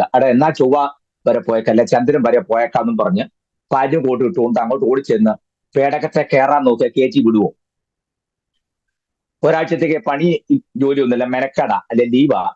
അപ്പൊ ചുമ്മാ ഇരിക്കുന്ന ഏതായാലും പേടകം പോകുന്നുണ്ടല്ലോ, ഞാനിവിടെ കയറി ഇരിക്കാന്ന് പറഞ്ഞ് എന്നെ കയറാൻ നോക്കുവോ? അങ്ങനെ ആരെങ്കിലും കൊണ്ടുപോവോ? ഇല്ലല്ലോ, ഇല്ല. പിന്നെ ആരാ പോകുന്നറിയാമോ? ആ പോകുന്ന ആളുകൾ ആ മാസമോ അതിന്റെ തലേ മാസമോ അല്ല. ഇറ്റ് വുഡ് ടേക്ക് ഇയേഴ്സ്, വർഷങ്ങളെടുക്കും. 1-2 വർഷത്തെ ട്രെയിനിങ് ആണ് അവർക്കുള്ളത്. വീട്ടുകാരിൽ നിന്നും സ്വന്തക്കാരിൽ നിന്നും സൗഹൃദത്തിൽ നിന്നൊക്കെ വിട്ട് അവരെ ഫിസിക്കലി മെന്റലി ട്രെയിൻ ചെയ്യണം. മനസ്സിലാകുന്നുണ്ടോ? അല്ലാതെ ഇവിടെ ചന്ദ്രി പലൊരുക്കൊണ്ടിരിക്കുമ്പോഴത്തേനെ കട്ടപ്പനയിലെ വത്സമാൻറ്റിയുടെ മോടെ കല്യാണം, എന്നൊരു കാര്യം ഞാൻ 2 ദിവസം കഴിഞ്ഞ് വരാമെന്ന് പറഞ്ഞ് അവിടുന്ന് വണ്ടി എടുത്ത് കട്ടപ്പനയ്ക്ക് പോയാൽ നിനക്ക് അങ്ങോട്ട് പോകാൻ നോക്കിയല്ലേ? നീ കട്ടപ്പനയും കുളിത്തോളി വഴിയും ഒക്കെ കല്യാണം കൂടി നടക്കാൻ ഒക്കത്തുള്ളൂ, ചന്ദ്രനി പോകാൻ നോക്കിയല്ലേ, അല്ലെങ്കിൽ ചൊവ്വായി പോകാൻ ഒക്കത്തില്ല. അപ്പോൾ ഇവരുമുള്ള അറ്റാച്ച്മെന്റ് വിടണം. വല്ലതും മനസ്സിലാകുന്നുണ്ടോ നിങ്ങൾക്ക്? സ്വോത്രം. അപ്പനോടും അമ്മയോടും ബന്ധുക്കാരും സ്വന്തക്കാരോടും ഒക്കെ ഉള്ള അറ്റാച്ച്മെന്റ് എല്ലാം കട്ട് ഓഫ് ചെയ്തിട്ട് ട്രെയിനിങ് കൊടുക്കുന്ന ഇടത്ത് അവർ താമസിക്കണം. അവിടെ താമസിച്ച് അവരെ മെന്റലി പ്രിപ്പയർ ആക്കണം. അവർക്ക് അവർ ഒറ്റ ലക്ഷ്യമുള്ള ഒരു പോകുന്ന പേടകം, അത് ഫംഗ്ഷന്റെ രീതി, അവിടെ ചെന്ന് കഴിഞ്ഞാൽ എന്തോ ചെയ്യണം, അത് മാത്രമാണ് ട്രെയിൻ ചെയ്യുന്നത്. ആ ട്രെയിൻ ചെയ്യുമ്പോൾ അവർ ഫിസിക്കലി മാത്രമല്ല, അവരുടെ ഭക്ഷണം, മറ്റു കാര്യങ്ങൾക്കെല്ലാം ട്രെയിനിങ് ഉണ്ട്. ചന്ദ്രനിലേക്ക് പോകുന്ന രാവിലെ 6 മണിയാകുമ്പോഴേ കട്ടൻ കാപ്പി കിട്ടണം. 8:30 ആകുമ്പോൾ ചായയും 4 ദോശയും സാമ്പാറും ഒരു ബുൾസായി. പിന്നെ 11 മണിയാകുമ്പോൾ ഒരു ചായ. കൃത്യം 1 മണിയാകുമ്പോൾ ചോറ്, അത് മത്തി വറുത്തത് നിർബന്ധം. തോരൻ അത്യാവശ്യമായിട്ടും വേണം. പിന്നെ ഒരു മോരും 2 പപ്പടവും. പിന്നെ 3:30 ആകുമ്പോൾ ഒരു ചായ, ഒരു പരിപ്പുപൊടി. വൈകിട്ട് പിന്നെ ഇപ്പൊ ഷുഗർ ആയതുകൊണ്ട് ഒരു 3 ചപ്പാത്തി. ഈ രീതി വെച്ചുകൊണ്ട് പോകുന്നതിന് ചൊവ്വായിലോട്ടും ചന്ദ്രനിലോട്ടും പോകാൻ ഒക്കെയല്ല. പറ്റുമോ? ഇല്ല. അങ്ങോട്ട് പോകുന്നവന് ടാബ്ലറ്റ് പോലത്തെ സാധനമേ കൊടുക്കുള്ളൂ ഫുഡായിട്ട്. അവന്റെ ഡൈജഷൻ സിസ്റ്റം, അവന്റെ ദഹന പ്രക്രിയ, എല്ലാറ്റിനും ചേഞ്ച് വരണം. കാരണം അവിടെ ചെന്ന് എങ്ങനെ ഫങ്ഷൻ ചെയ്യണോ ആ സ്ഥിതിയിലേക്ക് ഇവിടെ ഇരുന്നുകൊണ്ട് തന്നെ ബോഡി ഫിറ്റ് ആക്കുക. ദൈവമേ, ആർക്കെങ്കിലും ഒക്കെ മനസ്സിലായാൽ മതിയായിരുന്നു. സ്വോത്രം. കാരണം ഇത് ഇങ്ങനെ നമ്മളെ തുള്ളിക്കുന്ന സാധനമൊന്നും അല്ലാത്ത കാരണം ചിലപ്പം ആരും സ്വോത്രം പറയാൻ സാധ്യതയില്ല. ആരെങ്കിലും ഒക്കെ ഗ്രഹിക്കില്ല, അതോർത്ത് ഞാനങ്ങ് പറയാം, ആർക്കെങ്കിലും പ്രയോജനപ്പെടും. ചന്ദ്രനിലോ ചൊവ്വായിലോ ചെന്ന് എങ്ങനെ താമസിക്കുന്നോ ജീവിക്കുന്നോ അവിടുത്തെ സിസ്റ്റം എങ്ങനെയാണോ ആ സിസ്റ്റം ഇവിടെ ട്രെയിൻ ചെയ്യണം. എന്നാലേ പോകാൻ ഒക്കൂ. മനസ്സിലാകുന്നുണ്ടോ ഞാൻ പറഞ്ഞത്? അവിടെ ചെന്ന് എങ്ങനെ ജീവിക്കണോ അതിവിടെ പ്രാക്ടീസ് ചെയ്യണോന്ന്. മനസ്സിലായോ ഞാൻ പറഞ്ഞത്? ചെണ്ടപ്പുറത്ത് കോല് വെക്കുന്നിടത്തെല്ലാം പോയി വായും പൊളിച്ചിട്ട് നിനക്ക് അങ്ങോട്ട് പോകാൻ നോക്കിയല്ല. സ്തോത്രം. ഞാനിത് വെറുതെ പറഞ്ഞല്ല. പെങ്ങളുടെ മോന്റെ അടക്കം കഴിഞ്ഞ് ഞങ്ങൾ തിരിച്ചു വരുന്ന സമയത്ത് കണ്ടു. കൊട്ടും കുറവേ ഇടപാടുമായിട്ട് വരുമ്പോ അതിനകത്തും തുറന്നാൽ അന്യപാട്ട് കക്ഷിയും അവിടെ നിന്നോട്ട് ചെണ്ട കൊട്ടിനനുസരിച്ച് പുള്ളും താളം പിടിക്കുക. ചെണ്ട കൊട്ടിനനുസരിച്ച് ആ കക്ഷി അങ്ങോട്ട് കയറി ദൂതും വെളിപ്പാടും പ്രവചനാട്ട് പുള്ളി ജനത്തിനോടെ പറന്നിളക്കുന്ന ടീം. സ്ഥലം ഞാൻ പറയത്തില്ല, എവിടത്തേക്കാ നിങ്ങൾക്ക് പെട്ടെന്ന് കണ്ടുപിടിക്കാനൊന്നും ഞാൻ മിണ്ടുന്നില്ല. ഇതിനോടൊക്കെ ഒരു വെറുപ്പ് തോന്നും ഇതൊക്കെ വിട്ടുകഴിഞ്ഞാൽ. മുമ്പ് ഞാൻ പറഞ്ഞതുപോലെ ആ ഒരു സെപ്പറേഷൻ കിട്ടിയാൽ പിന്നെ കട്ടപ്പനയിലെ കല്യാണം ഒന്നും പുള്ളിക്കൊരു വിഷയമല്ല. കാരണം ചെല്ലുന്ന സ്ഥലം, പോകുന്ന സ്ഥലം, അവിടുത്തെ രീതി, അതിനെക്കുറിച്ച് മാത്രമേ ചിന്തയുള്ളൂ. അല്ല, മനസ്സിലായില്ലേ? യെസ്, അങ്ങനെയാണെന്ന് യാതൊരു സംശയമില്ല. ഇവിടെ നിന്ന് കാല് പറഞ്ഞു കഴിഞ്ഞാൽ പിന്നെ നമ്മുടെ ഡെസ്റ്റിനേഷൻ ഏതാണോ അതല്ല നമ്മുടെ വിഷയം. ഞാൻ മടങ്ങി വരുന്നു. 365 സംവത്സരം കൊണ്ട് ചെയ്തു തീർക്കേണ്ടതെല്ലാം, 960 വർഷം കൊണ്ട് ചെയ്തു തീർക്കേണ്ടതെല്ലാം ഹാനോക്ക് 365 സംവത്സരം കൊണ്ട് ചെയ്ത് തീർത്തു. നിങ്ങളുടെ മുമ്പിൽ ഒരു ചോദ്യം ഞാൻ ഇടുകയാണ്. അതാ ഞാൻ ആ വാക്യ സഹിതം എടുത്തു പറഞ്ഞത്. കുല ചെയ്യുന്നു പറഞ്ഞാൽ സമയത്തെ പോലും കുല ചെയ്യരുത്.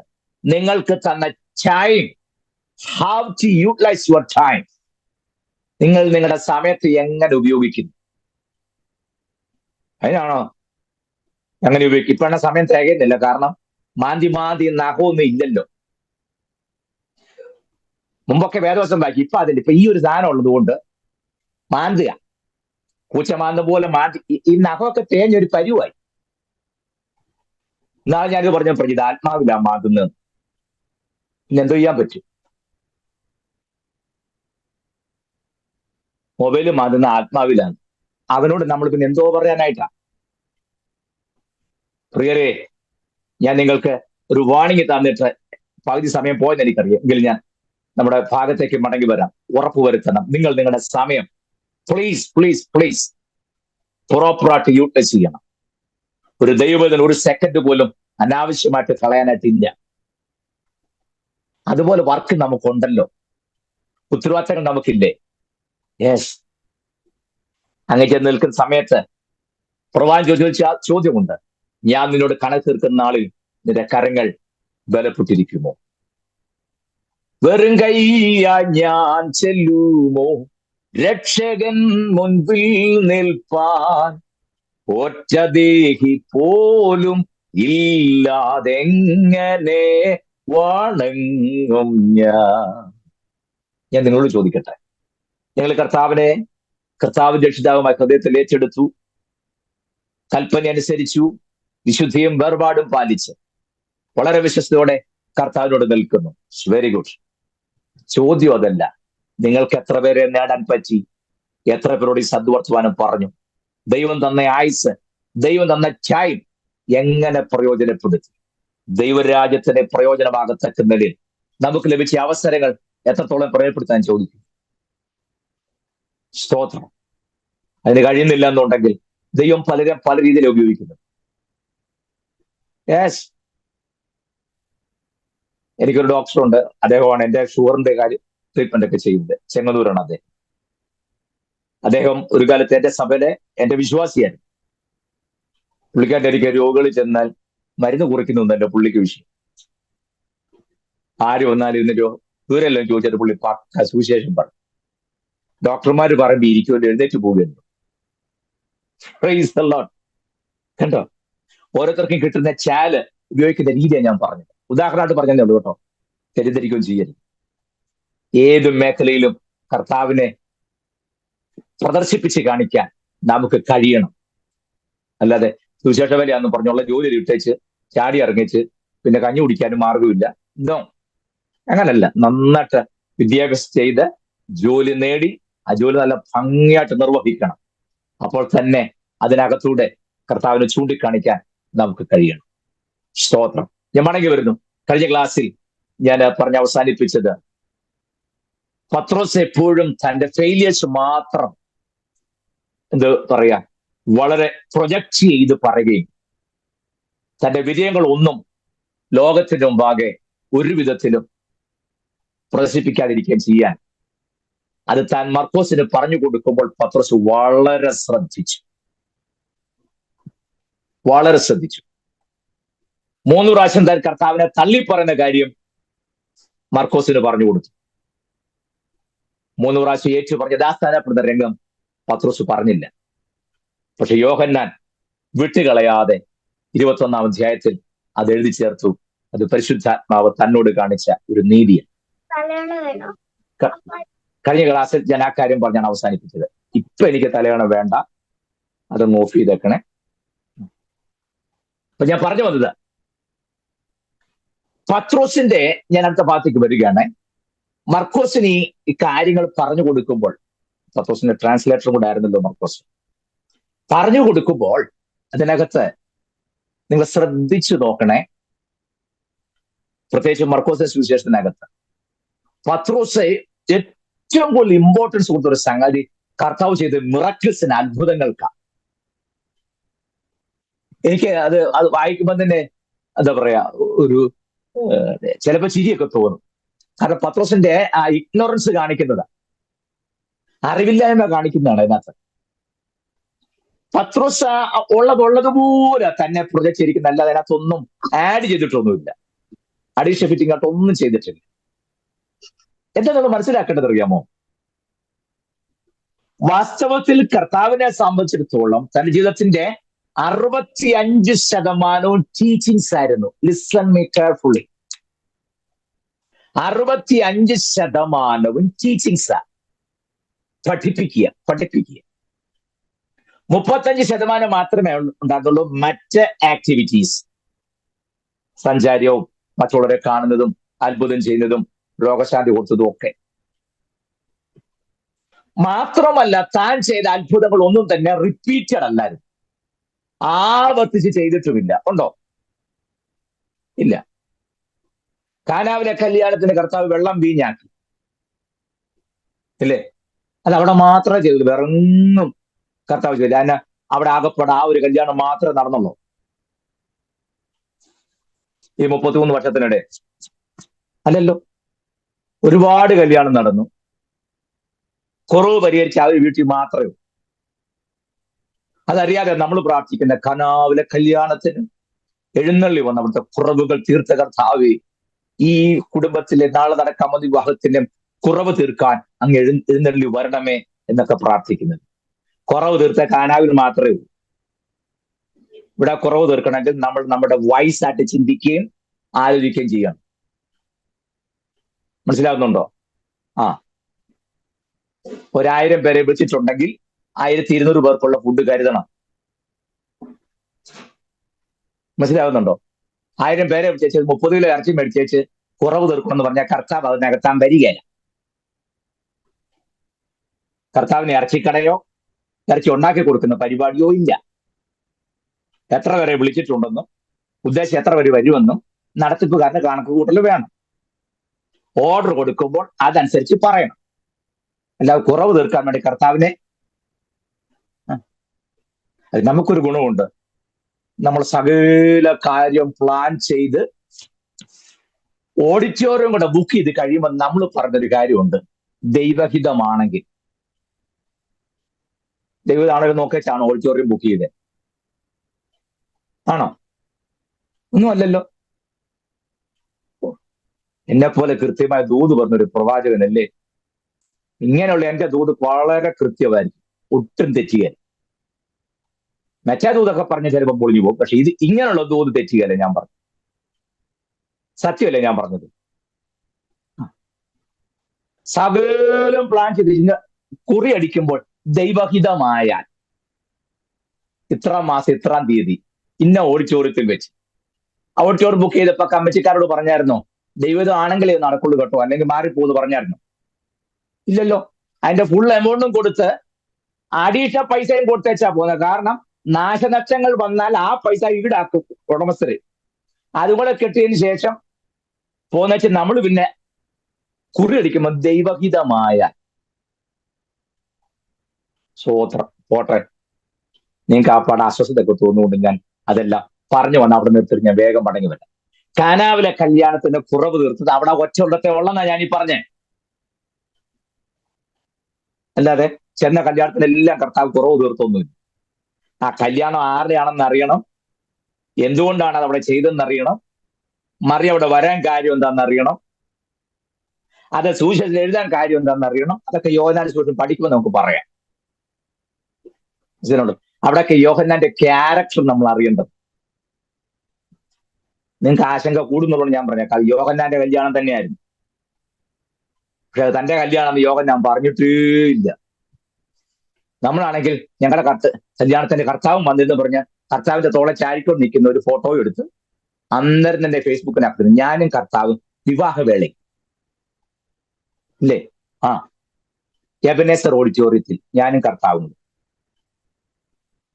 സോദരം, പഞ്ചായത്ത് മെമ്പറിന്റെ കൂടെ ഒക്കെ നിന്ന് ഫോട്ടോ എടുത്ത് ഇടുന്ന കണ്ട എനിക്ക് മനസ്സിലായത് നിങ്ങൾ ഈ കർത്താവിന്റെ കൂടെ നിൽക്കുന്നതിനേക്കാൾ വലുതാണോ ഈ ബ്ലോക്ക് മെമ്പറിന്റെ കൂടെ നിൽക്കുന്നത്? മനസ്സിലായില്ല.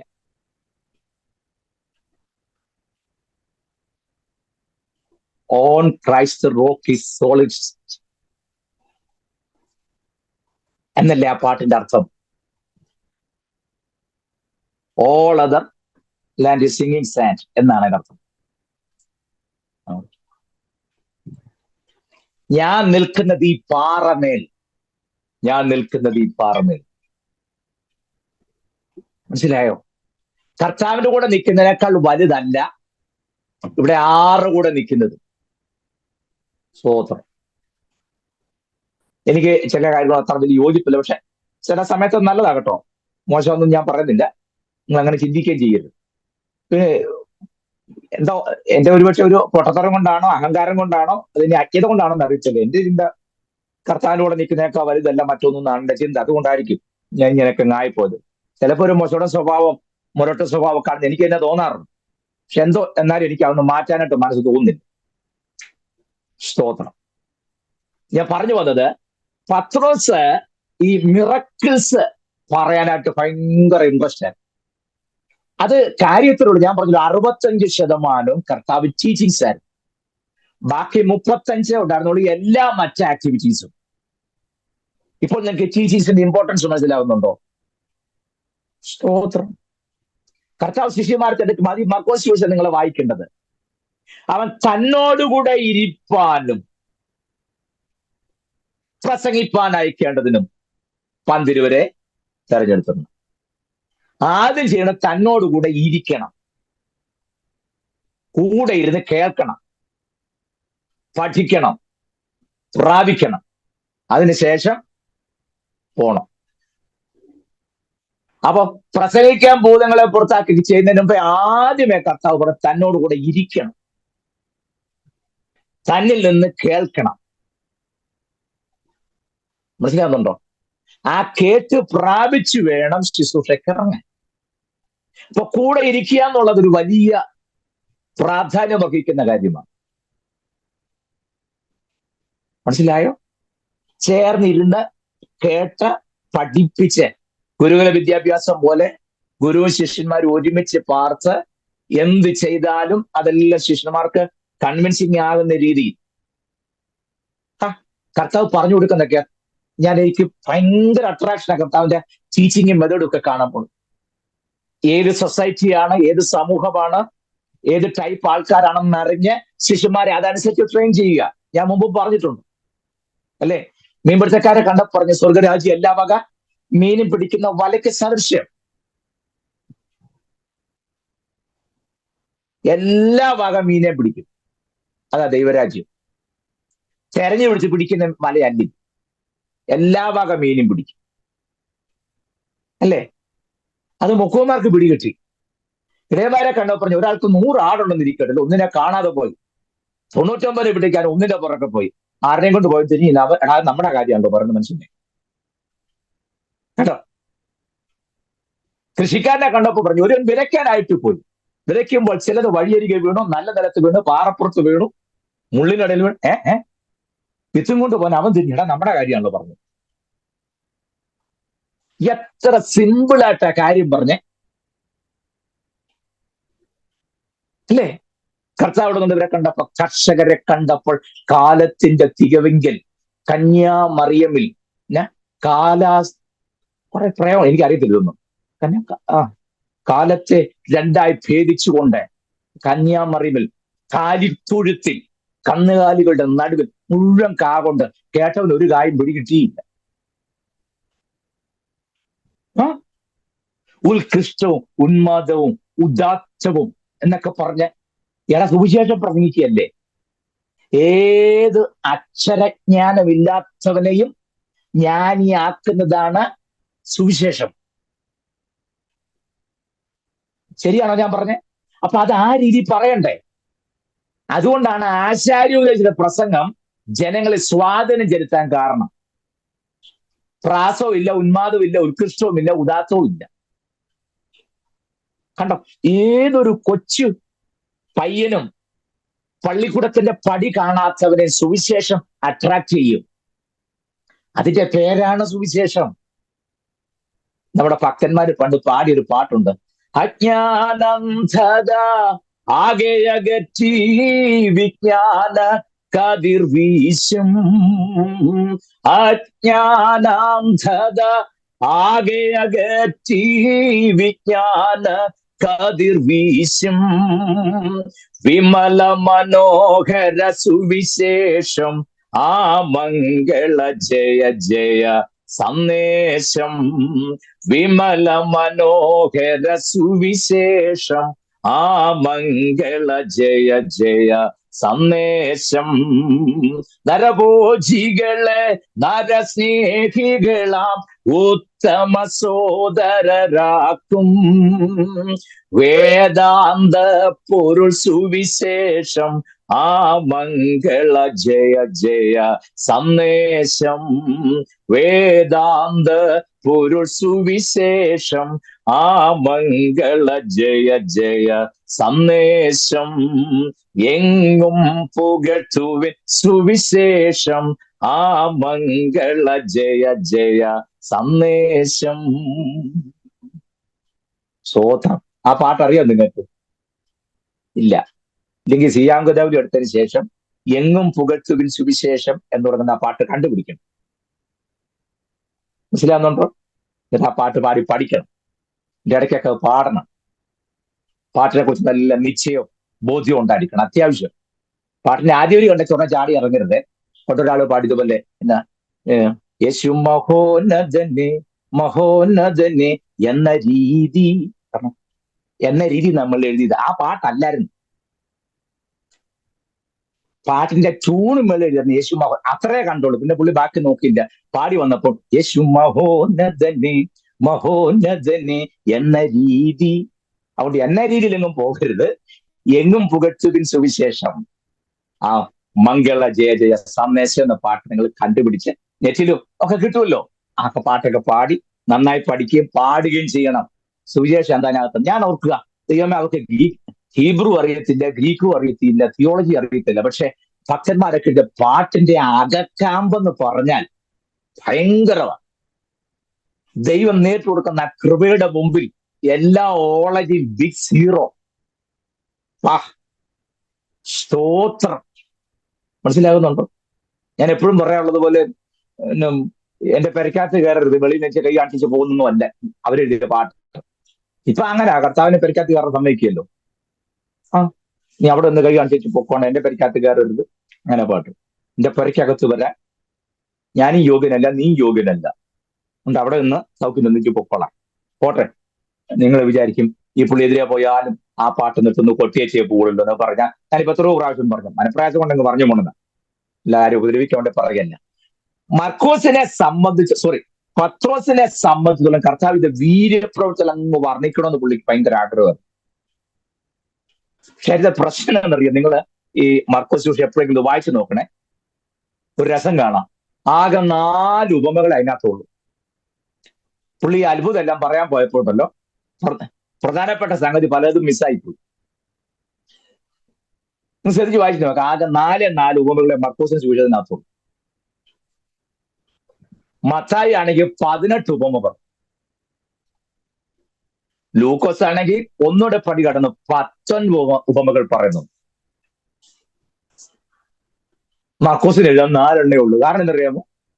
പത്രോസ് അത്രേ പറഞ്ഞുള്ളൂ. പത്രോസ് പറഞ്ഞു കൊടുത്തല്ല മർക്കോസിന് എഴുതാനുള്ളൂ. പുള്ളി പാരബിളൊന്നും പുള്ളിക്ക് വിഷയമായില്ല.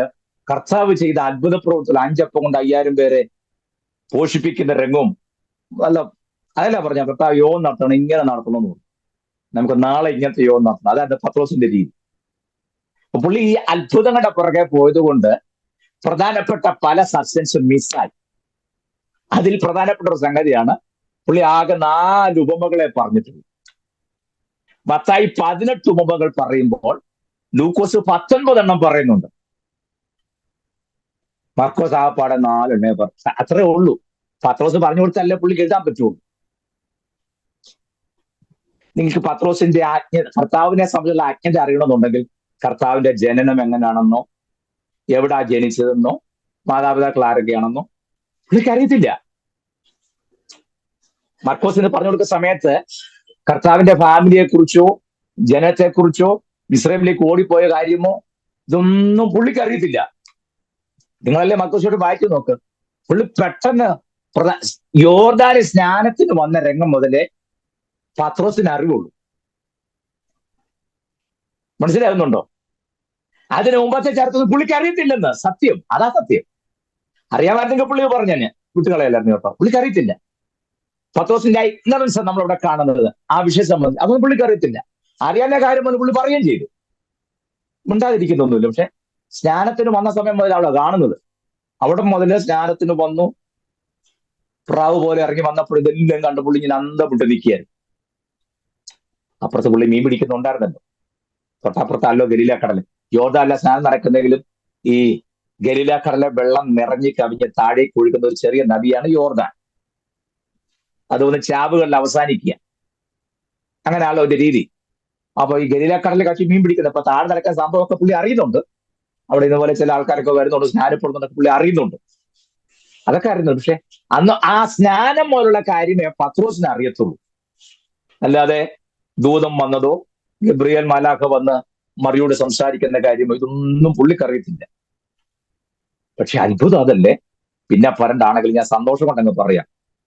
കർത്താവിനെ നേരിട്ട് കണ്ടിട്ടില്ലാത്ത ലൂക്കോസ് ഉണ്ടല്ലോ. ലൂക്കോസ് എഴുതിയപ്പോൾ മറിയോട് സംസാരിച്ചത് മുതലല്ല, യോഹന്നാന്റെ അപ്പനായ സെക്കരിയാവിന് സംസാരിച്ച കാലം മുതലേ ലൂക്കോസ് തുടങ്ങി. ആ ലൂക്കോസിന്റെ റിസർച്ച് എത്ര ഭയങ്കരമാണെന്ന് ആലോചിച്ച് നോക്കി. ഇന്നത്തെ പോലെ ഗൂഗിൾ വല്ല തപ്പിയെടുത്തതാണോ അത്? ആ ദേശം മുഴുവൻ കയറി ഇറങ്ങി ഓരോ വ്യക്തികളെ ഇൻഡിവിജ്വലായി കണ്ട് വിവരങ്ങൾ ശേഖരിച്ചാണ് ലൂക്കോസ് എഴുതുന്നത്. ലൂക്കോസ് അസാമാന്യ സ്കോളറായിരുന്നു. ഭാഷയിലൊക്കെ അതീവ നിപുണനായ മനുഷ്യനാണ് ലൂക്കോസ്. സ്തോത്രം. കണ്ടോ ഞാൻ പറഞ്ഞതേ, മർക്കോസിന്റെ ശരി, പത്രോസിന് അത്രക്കുള്ള അറിവ് ഉണ്ടായിരുന്നില്ല. അപ്പോൾ അത് മാത്രം പുള്ളി പറഞ്ഞു, വേറെ ഒന്നും പറഞ്ഞിട്ടില്ല.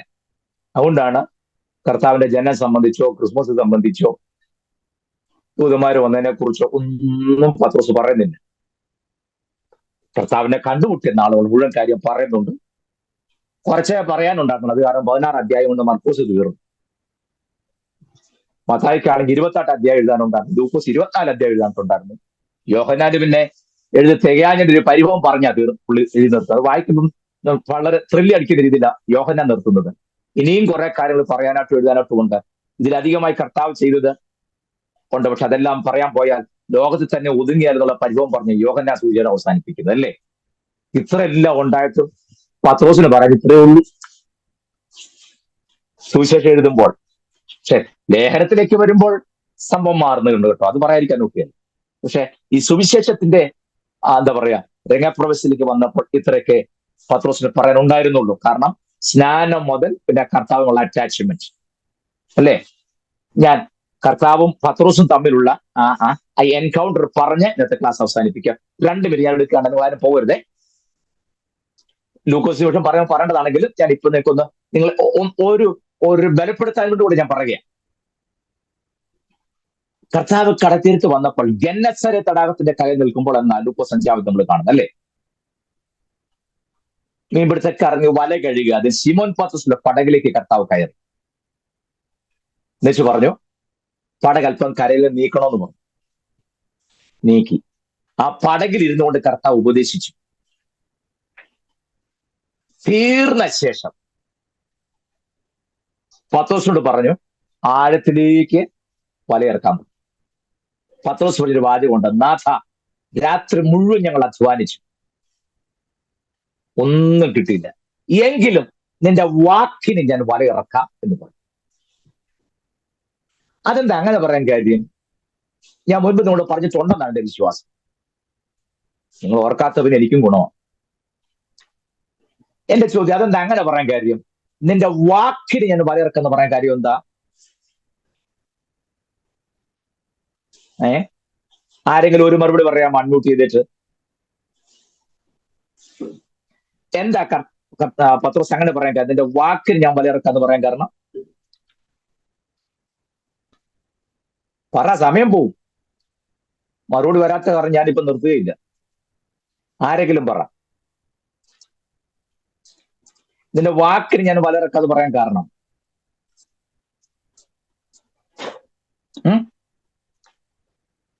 No idea. കർത്താവിന്റെ വാക്കുകളുടെ ശക്തിയാണോ? നിന്റെ വാക്കിന് ഞാൻ വലയിറക്കാം എന്ന് പറയാൻ കാരണം എന്താന്ന് എന്റെ ചോദ്യം.